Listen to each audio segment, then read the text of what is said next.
5, 4, 3, 2, 1. Let's go.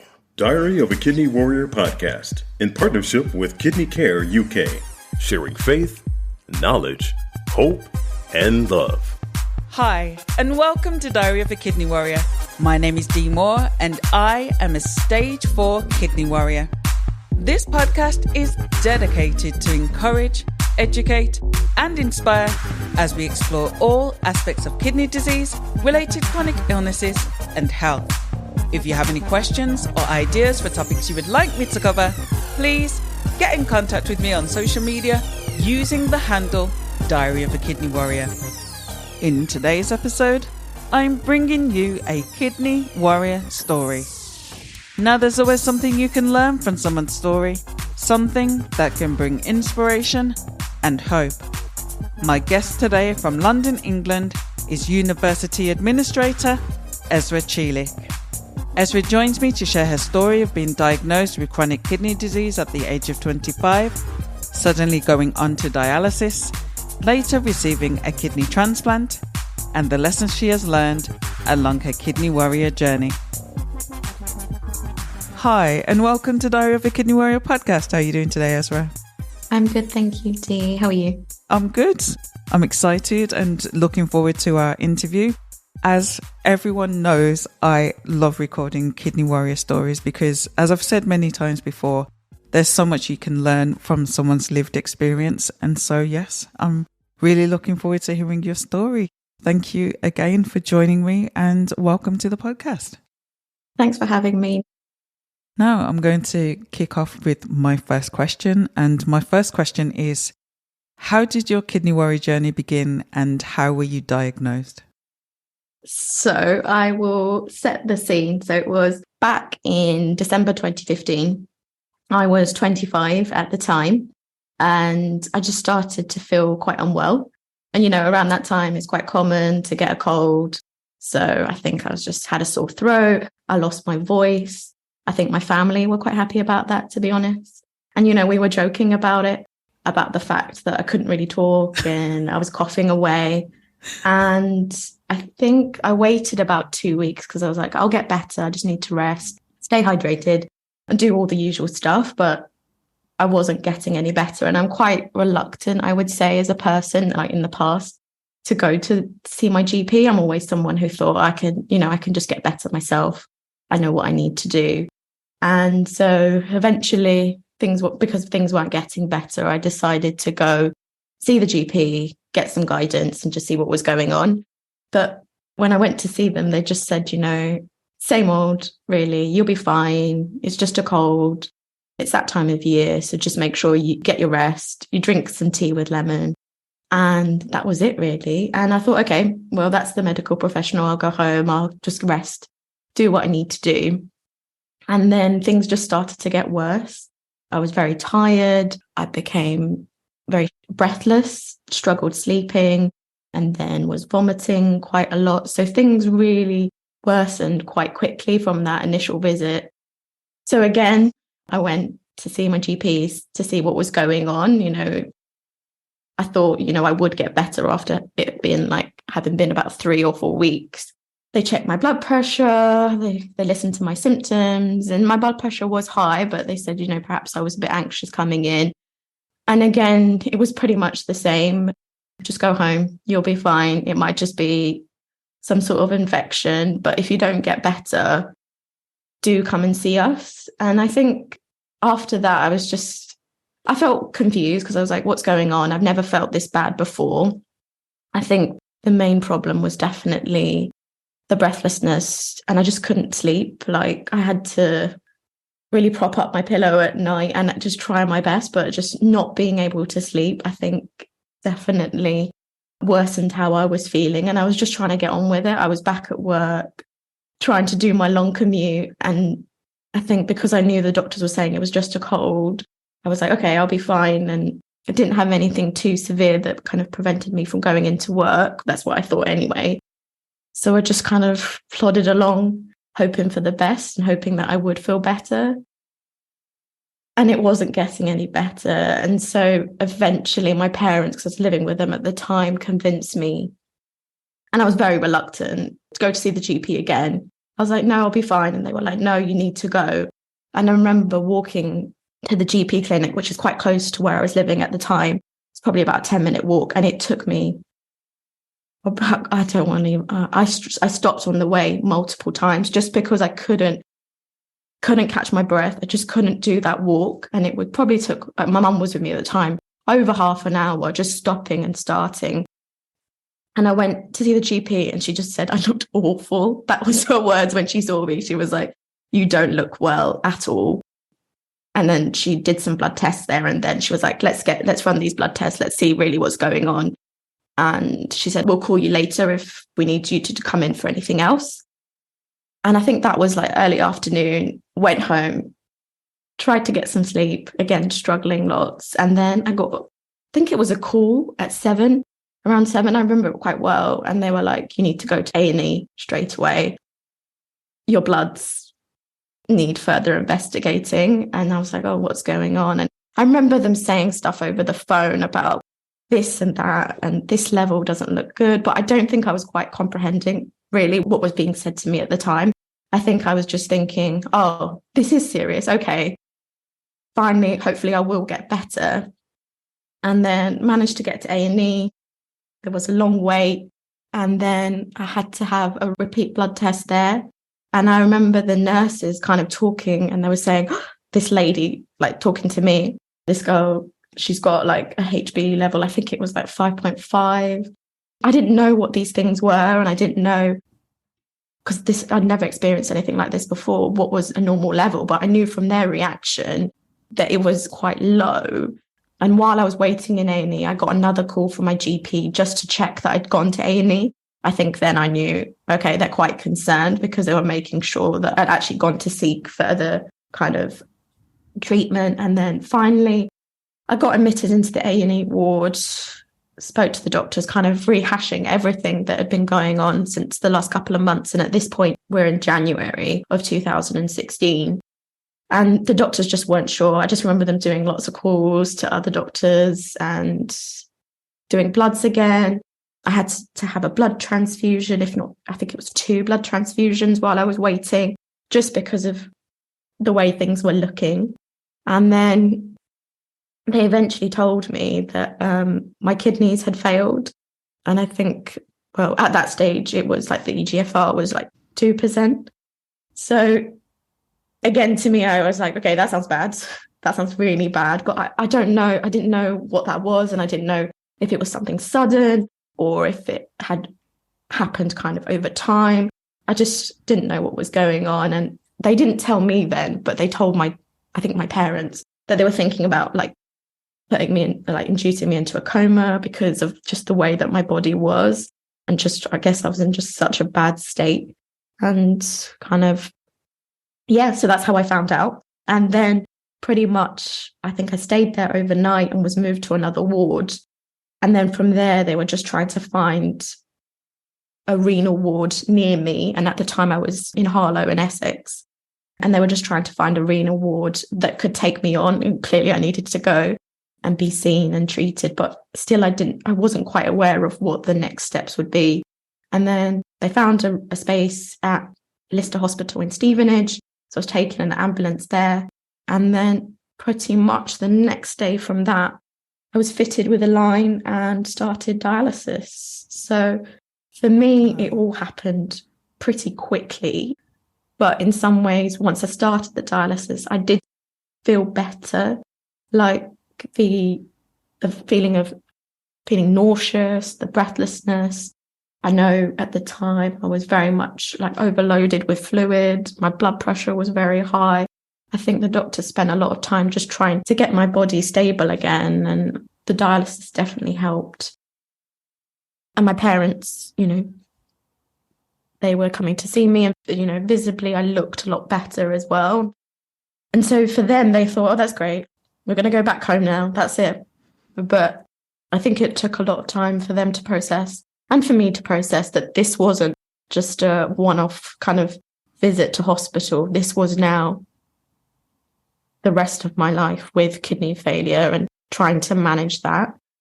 So you literally went from going into A&E to finding out that your kidneys had failed, and then the next day after that being put straight onto dialysis. Yeah, it was pretty much that, like moving into a different ward, like being transferred to another hospital. I think I had one night, and then the following day, they put the line in. I think it's the femoral line. And then that was it. And then had a dialysis session there and then. So it was all pretty quick. Like I was trying to remember, what was dialysis again? I remember studying it at GCSE biology. And I was like, oh, what is this? But yeah, it all happened really quickly. And I think for me, yes, I was feeling better physically, but I think it was more mentally trying to process everything. That was the most challenging part for me. I don't think it was the dialysis, so to speak. I think it was trying to now factor in, okay, this is a chronic illness that I've just been diagnosed with. And I did have specialist nurses and other medical staff come and sit down with me and talk to me about kind of what's happened. So that support was there. And I am very grateful. I was very emotional, as I am quite an emotional person. And I think they probably wrote in all my notes, Esra is the most emotional person we've probably ever met. But yeah, they talked to me about sort of what's going on, what are the next steps. And a lot of the discussion was about when I leave hospital, the type of dialysis treatment that I'm going to have, and they kind of ran through everything with me. But I definitely had a lot of questions at the time. You know, I was trying to find out why it's happened. Is it something that I've done? Was it, you know, something genetic? Because it just came out of the blue. It was such a shock. And unfortunately, they haven't been able to find out. They just said that my kidneys were very small and they weren't able to do a biopsy. So it's just something that kind of is there for life now, but I don't really have the answer, which is quite hard. I think back then it was hard to deal with, not having sort of a definitive answer as to why it all happened. You know, I was quick to blame myself. I was like, oh, was I doing this wrong? Or was I, you know, eating the wrong things or not exercising enough? But I think they did say to me, it's most likely that my body had been adapting to probably having a low function for a long time. And now when I look back, I think I did ignore a lot of things. Like I remember being quite short of breath at times and quite tired. But I think I just always just thought that was normal for me. And I just kind of just ignored it really, which probably isn't the best thing to do. But how can you say that when you don't know what anyone else's normal is? It's hard to compare. I just thought that's how probably everybody is. That's how everyone's tired.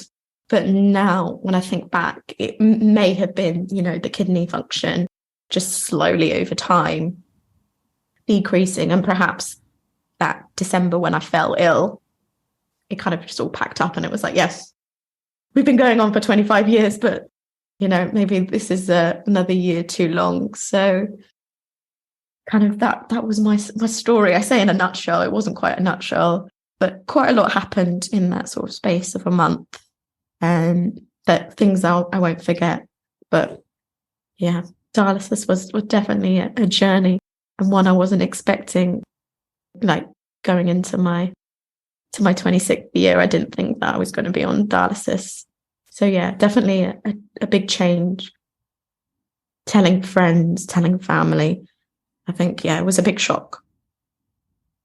I can relate to the feelings that you had because they couldn't find a reason for my kidneys failing either.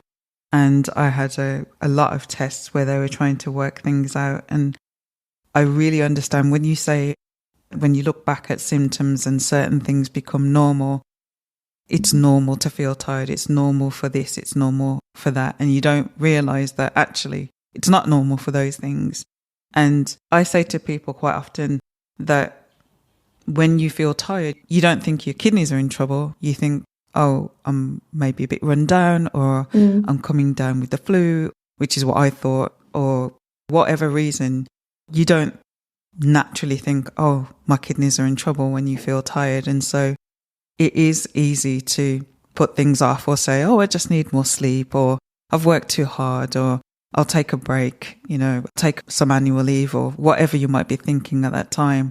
So I absolutely relate to that. And as a young person as well, I'm sure that was literally not even on your radar at all, that your kidneys would have been in trouble. So that feeling of, could you have done more?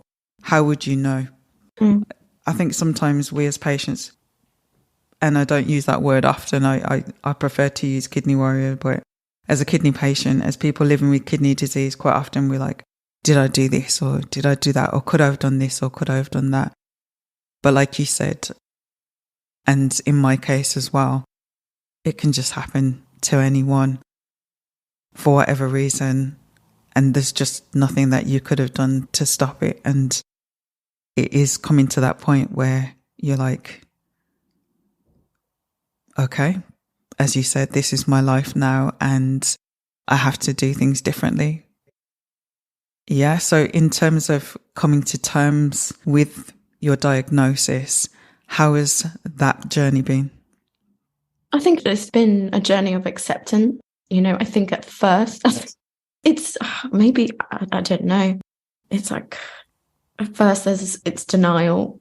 My family definitely, I think we all felt that, it's just a few sessions and I'll be better and I'll be home. And then it's just trying to, I think speaking to the doctors, it's you realise, actually, no, this is serious and I just need to accept this. I can't change this now. What's happened has happened. And, I'm grateful that there is the treatment out, that, yeah, my organs, my kidneys failed, but there was a viable treatment. Like I could have dialysis, and that did help me feel a lot better initially. It's not the best treatment for a young person. I was working at the time full time. I took a few months off just trying to sort of adjust and adapt. At the time I was on haemodialysis, and unfortunately the hospital near me, the dialysis centre, didn't have space for me at that time. And that was really close. And that was about 5-10 minutes away from my house. I was transferred to another dialysis centre, which was about an hour and a half drive away. Ooh. And then you're thinking, I've got to do this 3 times a week. Initially, I was doing the sessions Tuesdays, Thursdays, and Saturdays. And I had the late slot at can't remember now, maybe it was 5 o'clock. And you're on the machine for about 3 hours. And you've got the whole time of, someone setting you up and taking you off.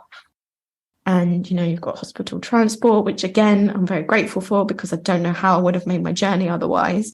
But it all adds to the time. And I think while this was all going on, I just wanted to try and get back to my life before as much as possible. Okay, I was now diagnosed with kidney failure, but I wanted to try and get back to work, try and get back to my social life. A big thing before I came back to the UK, I'd been living for a couple of years in Turkey, which is where my family are from. And I've been traveling a lot. And I think that was one of my biggest questions initially. Can I travel again? Is this going to prevent me from ever going abroad again? When I first got that diagnosis, I think I threw quite a lot of questions at my doctor initially, like, can I do this? Can I do this again? Just everything was kind of running through my head.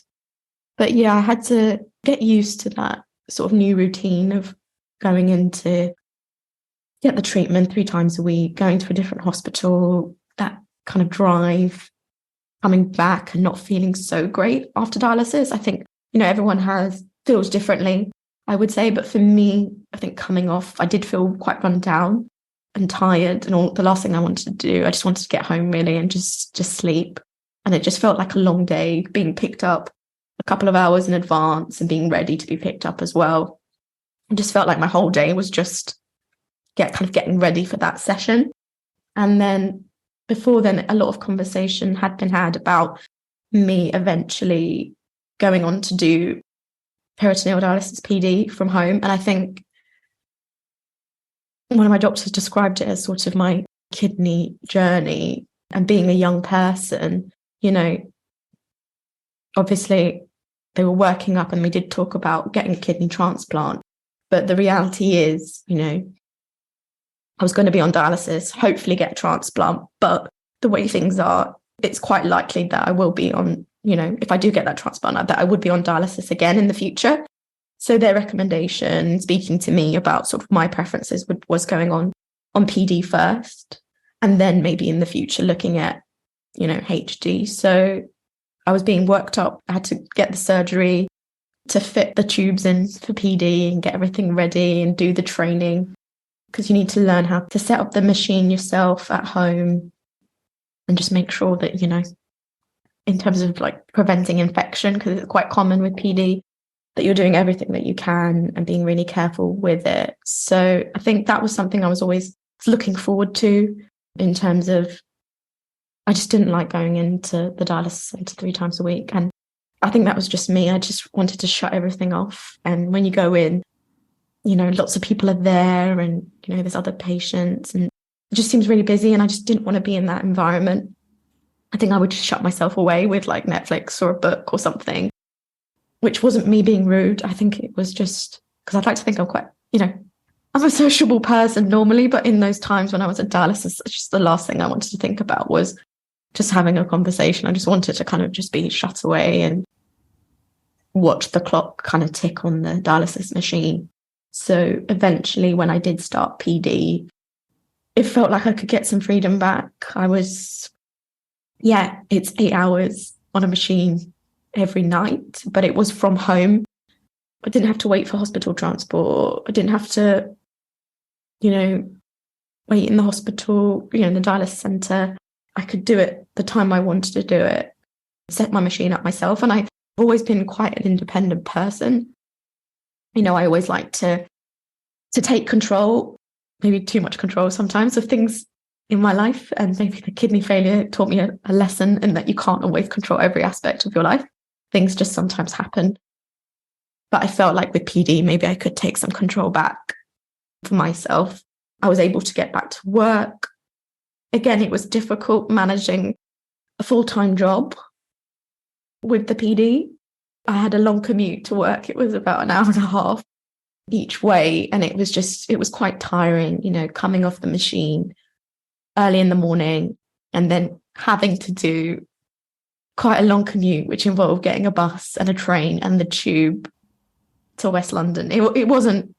It's not fun now. And it definitely wasn't something I looked forward to when I was on dialysis. But it meant I could get back to work and I could put my energy to something else. Like I could think about and concentrate on my job, which I was enjoying, and just see my friends after work, try to get some normality back that I didn't feel like I had when I first got diagnosed, having to do the dialysis treatment 3 days a week. But yeah, I think that helped. That sounds full on. I mean, you've done dialysis all through the night, woken up early, travelled an hour and a half to get to work. So before your working day has started, you've already been through all of that, and then do an 8-hour working day, and then travel an hour and a half back home, and then doing dialysis again that night. This is why when I call people kidney warriors, this is what I mean. To be able to do that is no small feat. I mean, that is just incredible. And wow, that really is incredible how you managed to do that and to have that determination to keep going and to be like, right, I want to work. That is incredible how you managed to do that. I mean, how were you able to work? I mean, did you have support at work for your hours? Did they adjust your hours in any way, or was it a full-on 8-hour working day? So initially, I think it was a lot of conversations with my doctor. I think I was very keen to get back as soon as possible. And I think he had to be like, okay, let's slow down, like just get adjusted, especially when I transferred onto the PD. He was like, just get adjusted, make sure you're happy with the treatment, especially when with PD, you've got to make sure that everything's working well and there's adjustments that need to be made. And I think, when I spoke to him, I was just like, let me get back to work now. And he was like, no, And I think he saw that I was very keen. So we did talk about it. And initially he wrote me a letter and suggested like going back part-time. So a few days a week. And thankfully my work, and I'm fortunate that I had this job before I got diagnosed with kidney failure. I had this job. So I think it would be a whole other story if I didn't have a job at that time. And then, yeah, just having open conversations with them about what was going on with my life and just trying to, I think they were shocked as well that this all happened to me so suddenly. And, you know, I had an office job, so it's not like I had to be on my feet all the time. So in that regard, I was lucky that if I got to work, once I'd done my commute, I felt like that was a big thing in the morning. I could sit down. I knew what I was doing. I was moving around sometimes, but not as much as perhaps other jobs. So started part-time and then gradually went back to a full week, 5 days a week, 8 hours. And I did struggle. Like, it was hard, especially the commutes, it's busy. Sometimes, you don't get a seat, and all I wanted was a seat just to like take a breather in the morning. But again, I'm just quite stubborn and I'm not going to ask anyone to get up if I really need a seat. I need to learn the hard way sometimes that you need to do that. Why do you think you were stubborn in that way? I think in life, I just don't want to come across as I'm weak and that I need kind of that extra help. And I think that's something that I need to get over at times. I think later on I did. There were occasions where I really needed a seat and I was. And I think sometimes people look at you, or maybe I think people look at you as a young person thinking, why does she need a seat? And I think it goes back to, invisible, illnesses and disabilities that people don't always see. And yes, on the surface, I look like, albeit quite a short 25, 26-year-old, but, looks fairly healthy. And a lot of people did comment, when I was doing the dialysis, oh, you don't look ill, you look fine. And it's like, well, actually, there's a lot more going on that you don't realise. If you saw my bloods, maybe then you'd question it. So I guess it was always just a worry of what's that other person's reaction going to be like? And I think that's just stuff I just make up in my head. A lot of the times, if I did ask someone for a seat, if anything, they're just more like, oh, no, so sorry. Yeah, take my seat. I never got a reaction where it was like, why are you asking me for a seat? It was never something negative. I think that negativity is something perhaps I've just built up in my head. But I think it just goes back to my stubbornness and my not wanting to look weak. I just wanted to be, strong and, carry on in the best way that I could, or what I thought was the best way. So yeah, just plodding along really, as always. I think that's something that we really do need to normalise, is to ask for help when we need to, because like you said, kidney disease is one of those invisible illnesses. If I had £1 for every time somebody said, you don't look sick, I'd be a millionaire now, could retire. Because we generally don't. I always say to people, like you said, it's not what you look like on the outside, it's what's going on the inside. And it can be really challenging, but I think we have to normalise that asking for help doesn't make you weak. In fact, it takes a lot of strength to ask for help. It really does, especially even more so as a young person such as yourself. We really need to get to the point where we don't bat an eyelid. It's like, oh, we need help, no problem. And we don't have this internal struggle to ask for help. And for anyone listening, if you need the seat, as in this example or whatever the example may be, don't be afraid to ask for help. Don't struggle. Don't suffer in silence. Just ask for help. It doesn't make you weak. You are a warrior.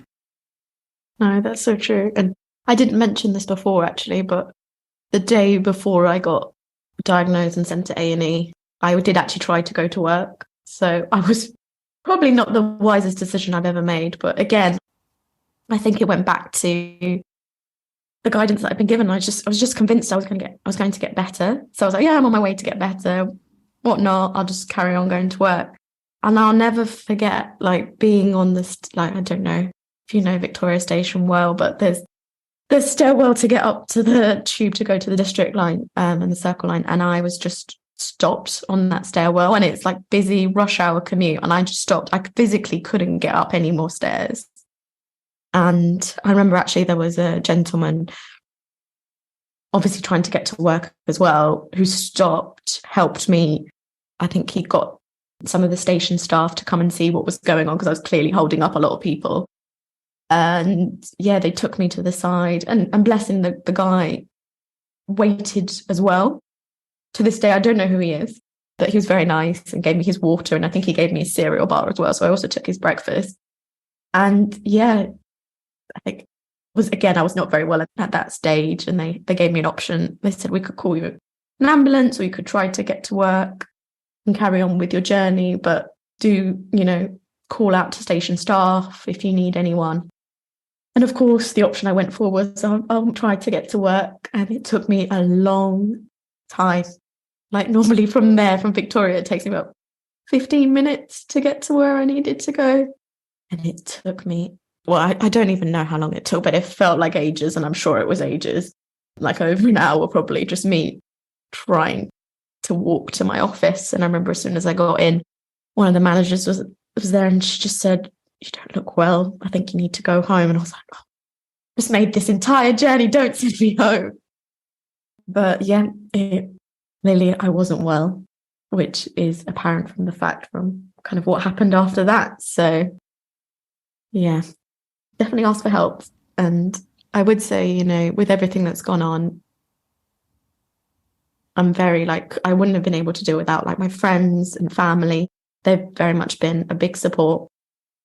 My mum would help me immensely with, setting up the machine, putting everything away in the mornings, especially when those mornings I got up late and I didn't have time to pack everything away or tidy up everything. She was great. Going back to dialysis, so we talked about, you were working and doing that commute and all the things that I still can't get my head around how you managed to do whilst on dialysis. But in terms of the experience of dialysis and your health, how was the process of dialysis for you? I think, quite frankly, it was just sort of surviving and just getting along as much as I could. My kidney function didn't really go up that much. I think it was about 5 or 6% that it stayed at. And then my HB levels continued to be fairly low, and things just didn't improve. Health-wise, obviously it was better than when I first got diagnosed, but it didn't really get significantly better. And I ended up sort of going in and out of hospital quite a lot that year of dialysis that I was on. Every 2 or 3 months or so, I'd be back in hospital. And as I mentioned before, with PD, you're quite prone to infection. And initially, when I first went in, after having started the PD, they thought it was some sort of infection with the PD kind of tube. And I had high fever. I think my blood pressure was high. And then I had elevated CRP levels, infection markers, which they always said, it's really, really high. And I just didn't know what was going on. And they just suspected, because I was on PD, that it was some sort of infection related to that. But I think the first time I went in, they couldn't find anything. And I can't remember that. It's a bit fuzzy now, the details of, because I went in and out so many times, it felt like that year. They started to do a lot more testing, and they decided, at the time I was on the transplant list, but they decided to take me off because they didn't know what was causing me to come in and out of hospital and what was causing my CRP levels to be so high. And I had CT scans, CT PET scans, just going to all these different places to get some answers, really. So, and then I think I was tested for things like Mediterranean fever, and that's probably because of my background, and amyloidosis, and just so many things at the time. And they were just trying to rule out lots of different things. And I had a really like lots of the doctors that I've had have been great, but one particular consultant, I remember he was like, we need to get to the bottom of this. I need you back on that transplant list. And he did so much in terms of like chasing and like writing letters to different consultants and trying to get an answer. And then eventually, I think it was of January 2017, where they started to sort of figure out what was going on. And they suspected that I had ankylosing spondylitis, which is a type of rheumatoid arthritis. And again, it's going back to things I neglected in my past. But I used to have ankle pain. I used to have pain in my lower back area. And, you know, take some paracetamol. I just thought it was just like normal pain. But it was quite bad at times. Like I remember there were instances where I couldn't get out of bed and I couldn't walk properly. And again, I'd gone, I think reluctantly, I'd gone to see someone, like see a GP about it. And they just said, normal pain. Just take some paracetamol. Can't really do much about it now. But if it gets worse, you know, come and see us. But I just didn't go in. You know, it did get worse and I didn't go in because I was just like, oh, they're just, most likely they're going to say the same thing. But when they did the scans, that's when everything kind of lined up. And I also got uveitis, which is an infection in the eye. And so that's when they started to link everything together and say, this is what it looks like. And then I met with a doctor and described my symptoms to him. And he said, yeah, this is what you've got. You've got ankylosing spondylitis. And it's quite common in young people, well, men and then women, but it's quite a common thing to be diagnosed later with as well. And there's something in my blood. I can't remember what it was. Something in there that is common with the condition. And then the scans also showed some problems in my lower back area. I'm not a medical expert, so I don't want to go into the details because I can't even remember what was said in the letters. But yeah, so they finally managed to figure out what it was. And in some weird way, it was a relief to be diagnosed with another chronic illness. For once, I had an answer to kind of what was going on and why I was feeling some of the pains that I'd got in the past. And also, I was lucky in that the condition meant that I could go back on the transplant list. It wasn't something that was going to impact me having a transplant. So, yeah, so in January 2016, I got diagnosed with kidney failure. And then in January 2017, I got diagnosed with ankylosing spondylitis. So quite a lot, you know, in the space of a year to be diagnosed with two chronic illnesses. I remember joking about it with my doctor. I don't think he thought it was that funny, but I thought it was quite funny. And then I think it was not, I don't even know if I didn't even get the formal notification of being put back on the list. And I remember very well that I was at the hospital again, because I spent quite a lot of time there for an appointment about my eye, just to get a follow-up about the uveitis. And I'd got a call from the hospital. And at that time, I got called in to see the doctor. So I just didn't answer the call because I was like, oh, the doctor's calling me. I must go and see the doctor. And then I got out of the appointment and I listened to the voicemail, and it was the hospital calling me that there was a kidney for me and to make my way to the hospital as soon as possible. And at that time, I was in Stevenage at one of the hospitals I was at, and I was getting my transplant at the Royal Free, which is in London. So luckily, my sister lived in Stevenage at the time. So she quickly came, and I was with my mum at the time as well. She was actually there on the same day because she was meant to have an appointment. Again, something kidney related. She was working her way up to donate her kidney to me, but unfortunately they found something in her results which meant that they needed to do further testing. But we spoke to the hospital and they said, no, go with her to the hospital to get the transplant. So we all went. So it was really lucky that my mum was there with me and my sister was able to join as well. And then, yeah, that was pretty much it. So that was February 2017. So I'd been on dialysis at that point for just over a year. So in some ways, I guess with the time that I was off the list, the time that was on dialysis, I do think I'm very lucky to have been called so soon to get a a transplant, at the time when I was on dialysis, I never thought I'd get the call.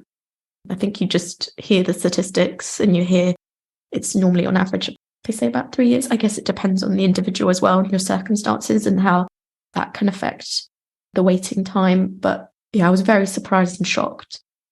And I remember speaking, because I was at my hospital where I was getting the dialysis and seeing my renal team, I was able to speak to them as well. So that was really nice to kind of see them and say, oh, I'm off to the hospital now to go and get my transplant, and have that sort of like last kind of, I say a goodbye. It wasn't really a goodbye, but they were really happy to hear the news.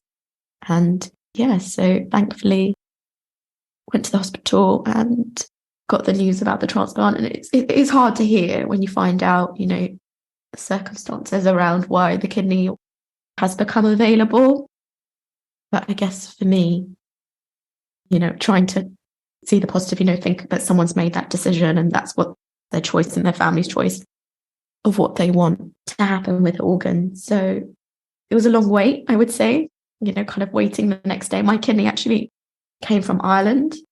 And I also met what I call my kidney brother. We were both waiting at the same time. So just waiting anxiously for the surgery. And I had the surgery the next day, very early morning. And thankfully it all went pretty smoothly and kind of started the recovery from there in terms of the transplant. It was difficult, I'd say, being in the hospital, especially with the back pain that I have, initially not being able to walk around as much. That definitely worsened things, but I was trying to be positive, and I was grateful to get the kidney and to start hopefully the next chapter of my kidney journey. And I think I was in for about 5 days. Can't remember now. And then that was it really. And then just coming back and forth, getting the regular checkups. And now it's been 7 years. So yeah, last week, in fact, was my 7th kidneyversary. Congratulations on your kidneyversary. I mean, that is a lot to go through in a relatively short space of time. I mean, to get your diagnosis, to being straight onto dialysis, to then, whilst on dialysis, experiencing so many challenges and having to go into hospital so much, getting infections. I mean, that is a lot. And then to get a second diagnosis of a chronic illness as well. Like, your mind, like, how did you get your mind around all of what was going on? I have no idea. Like you say, it was such a short space of time. Well, at the time, it felt like a lot was going on. And for me as well, it was quite unusual because I'd never been in hospital before. That was the first time. I was quite fortunate and lucky that I lived what I believed to be quite a healthy life up until then. The odd GP visit here and there, but never did I have to go in for an overnight stay. So I guess I was lucky in that regard. And then in that year, I had a lot of visits that I just wasn't used to. And I think at the age that I was then, it was an adjustment, being young and looking, like a lot of people say, I look younger in an environment where perhaps someone your age shouldn't be in. And you have to quickly adjust to kind of just getting used to kind of this new life that you have. And it was something that, in my case, I wasn't used to. It was all very unfamiliar to me, to my family, to my friends around me at the time as well. So, yeah, a lot happened very quickly. And, it's helpful to reflect back on it now. And, when I talk about it, those things aren't very vivid in my memory, like getting the call, being diagnosed, the first time I went into the hospital. In some ways, weirdly, it's like it happened, last week or something, because I just remember those occasions so well. I don't think I'll ever forget, the things the doctor said or what was happening.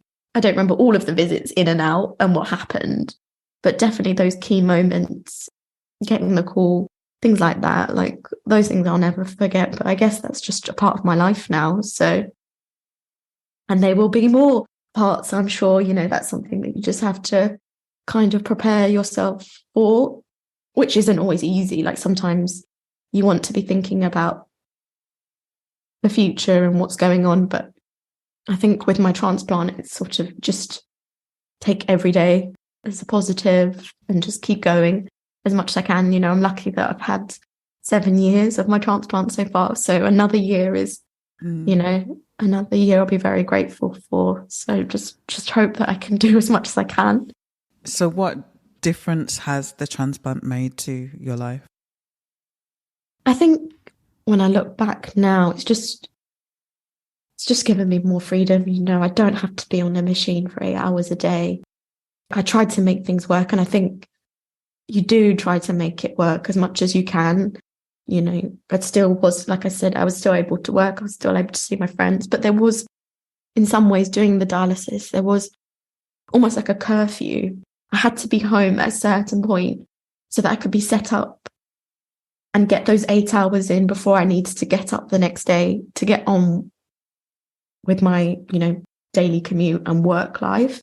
So I just felt like there was this alarm that I had that I need to get the train, I need to get home. It just couldn't be, I just felt like I couldn't be as carefree as I am now. Like if I missed the train, if I was out with friends, if I missed the train, I'm like, oh, I'll just get the next train. But back then there were times where like, I need to get this train if I'm out because I need to go home and get everything ready.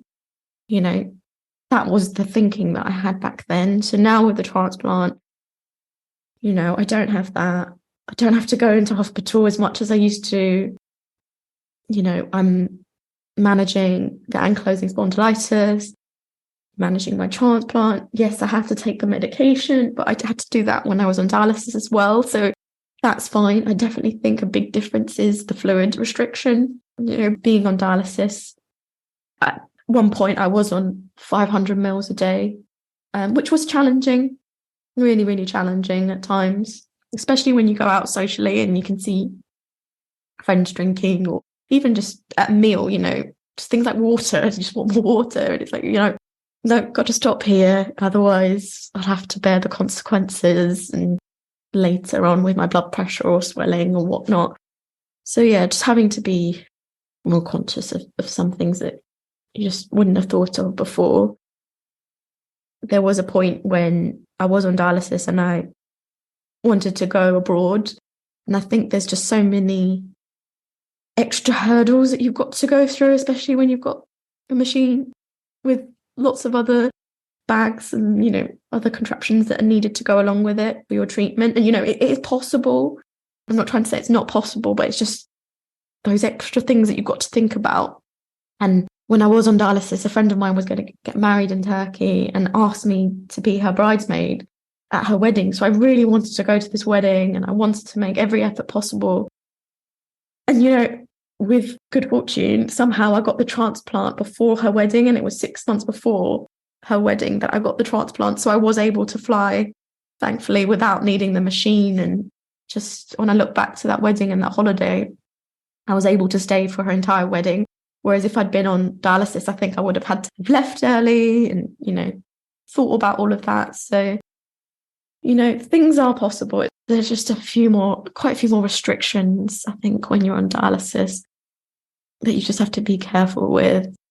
You know, there's still things, not to say I'm completely reckless now, I still have to be careful with the transplant, but I just feel like I've got a bit more freedom carrying on with work and, you know, being able to travel. Yeah, just things I enjoy, I'm able to do a lot more easily now. For the young people listening, what advice do you have for them? I would say, gosh, there's a lot of things I would like to say.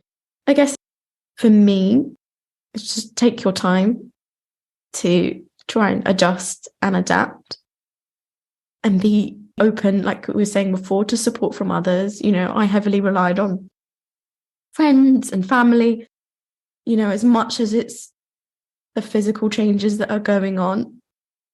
Mentally, there's a lot of things going on as well. So I think it's really important that you try to surround yourself with people and be open about how you're feeling. Because I'll be honest, you know, there were days when I was on dialysis where, you know, it was, I wish I wasn't on dialysis. I was like, oh, why me? Sort of feeling really low. And I think it's just important to talk about how you're feeling at that time. And you know, I think some of the advice I'm saying I can take on myself as well. But yeah, just listen to, you know, the doctors, the nurses around you, the medical professionals, but also to your family and friends and to yourself as well. Because at the end of the day, you know yourself, you know how you're feeling. If you're not feeling well, then take it easy. If you need more time, be honest. There were times, you know, when friends wanted to do things and I just wasn't in the right headspace, or perhaps wasn't feeling very well physically to go out. And you just got to be honest and hope, you know, that your friends will, you know, will be understanding to what's going on. And I think a lot of my friends didn't have experience or didn't know, like myself, didn't know anyone else with kidney failure or with having had a transplant. So I was trying to be very transparent and open with them about my experiences. You know, some people, when I said had the transplant, they're like, oh, great, that's it now. You know, you don't have to go back on dialysis again. And it's like, you don't want to be that negative person, but you also want to point out, not in a rude way or anything, but, you know, yeah, it's great. I'm not on dialysis right now, but with my age and with all likelihood, you know, in the future at some point, I may have to go back on dialysis, you know, if my transplant doesn't last as long. It's very likely that I will have to go back on dialysis. So it's just, I think, yeah, just being open with people and educating them as much as you're educating yourself about kind of what's going on with your own health and asking questions. You know, a lot of the time, lots of things were going on with my health. And I think it's really important to be asking, you know, trying to get some clarification. What's this? What's this result in my blood tests? What does this mean for me? Is there anything I need to be doing? And just, you know, speaking to the team around you and making sure you know what's going on with your health. I think that's really important. You know, I'd like to think a very good relationship now with my kidney transplant doctor. I think I see him more than some of my friends sometimes, I feel. I see him every 4 months. And yeah, it's just good to be able to have a conversation.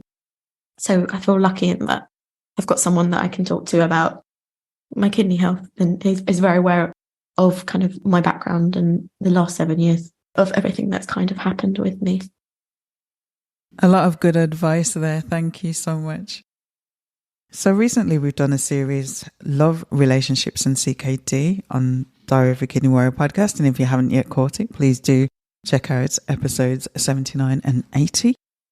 I know that you yourself are now married and have found love after being diagnosed. So tell me a little bit about how you met your husband and a bit about, you know, love, relationships and CKD.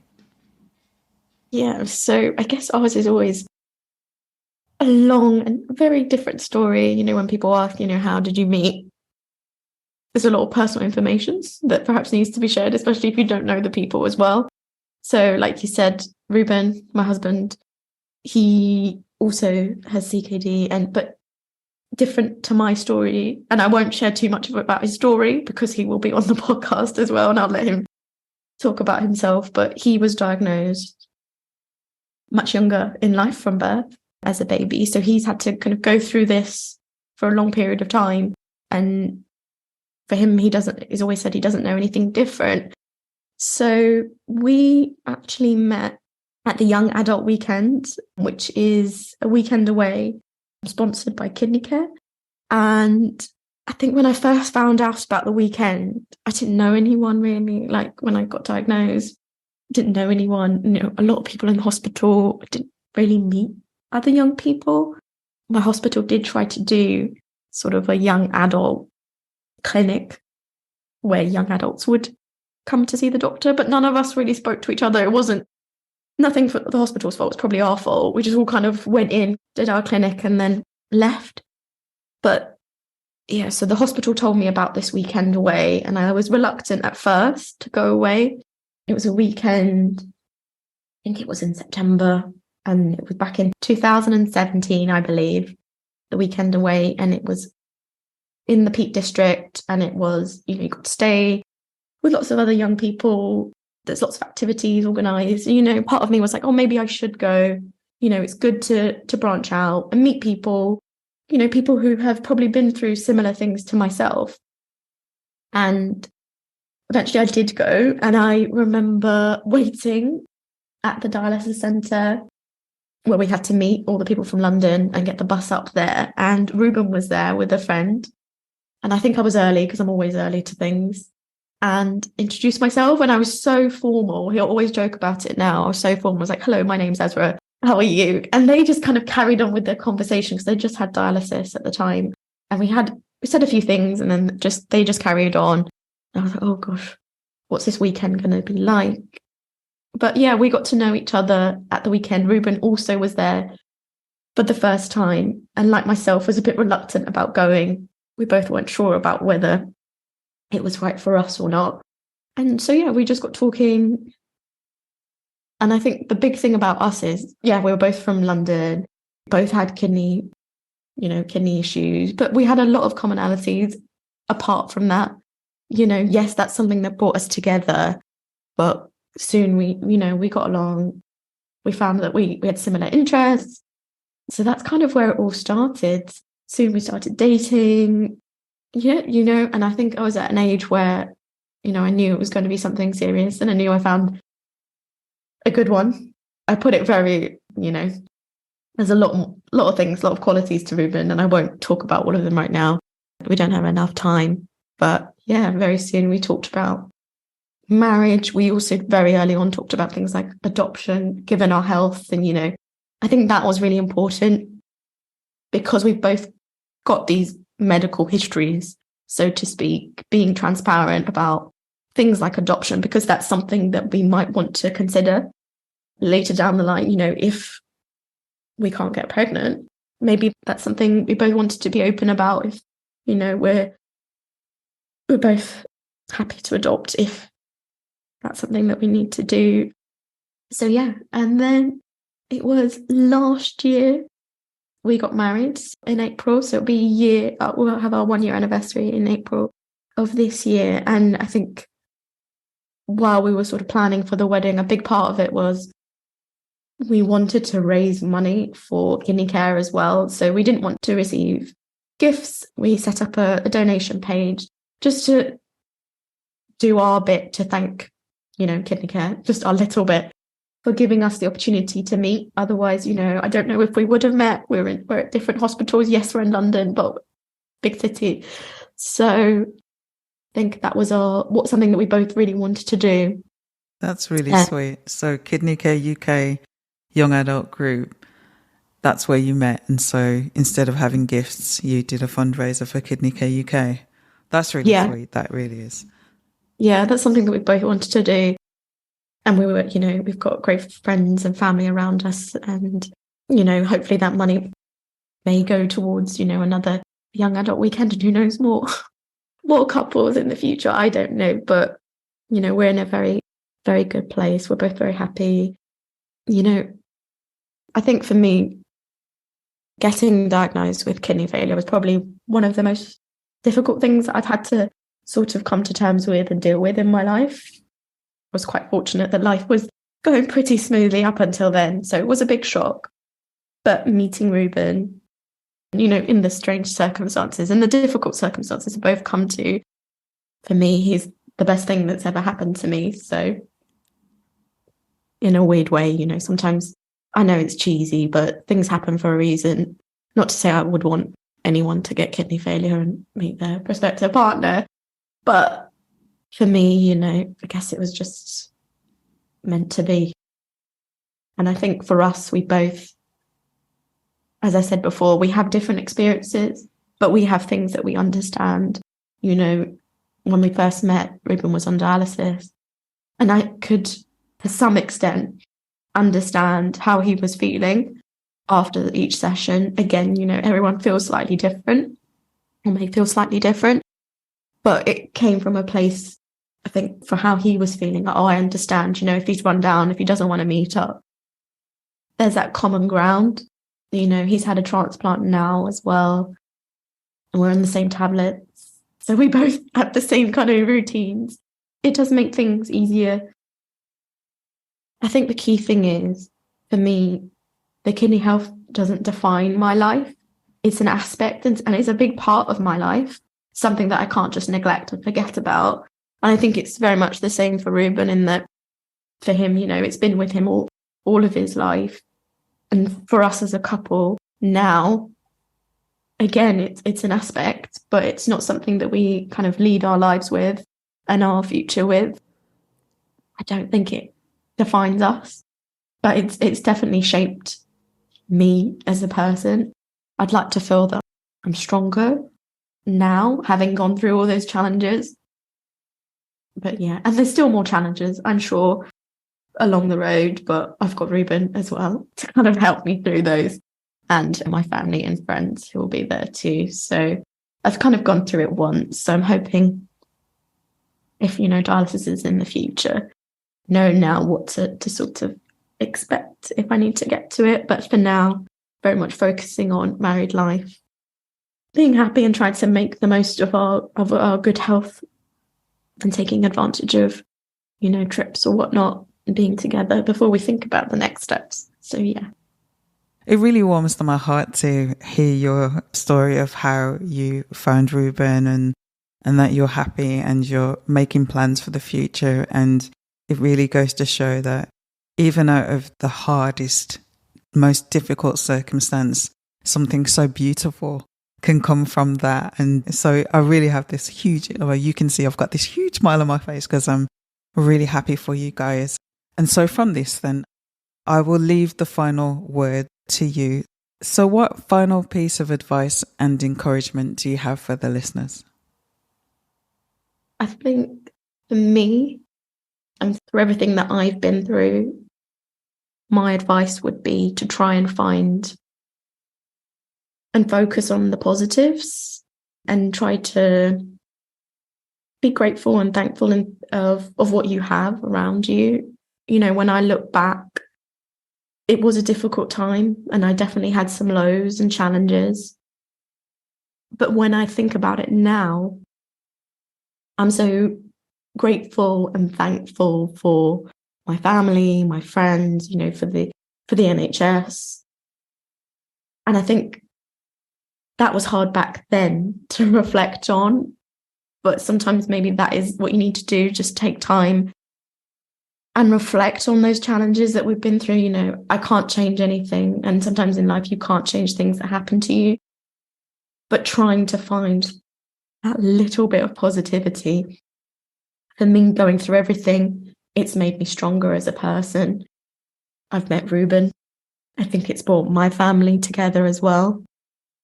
So those are the positives that I try to bring out of, you know, all the negative circumstances that sort of happened with surrounding my diagnosis. And I'm not saying it's easy. I know it's hard. If you asked me this question when I was on dialysis, I would have really struggled to find any of that positivity. So I think for anyone listening, just take the time, reflect, recognize that it's a challenge, but try to think about what it's doing to you, what it's bringing to your life in perhaps a positive manner, if you can, and focus on those around you, I would say, and try, you know, if you're not able to see that, I'm sure they can help you to try to come to that and support you through kind of what's going on. And that's definitely something that I've tried to do. And I've definitely relied on going through everything that I have been, seeking that guidance and support from loved ones around has been really, really helpful and important to me. Thank you.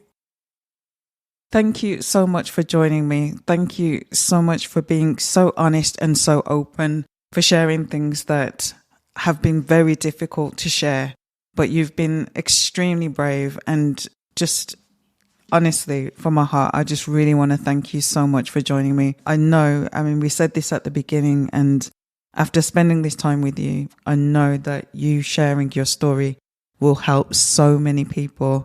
So thank you again. Thank you for being brave. Thank you for sharing your story.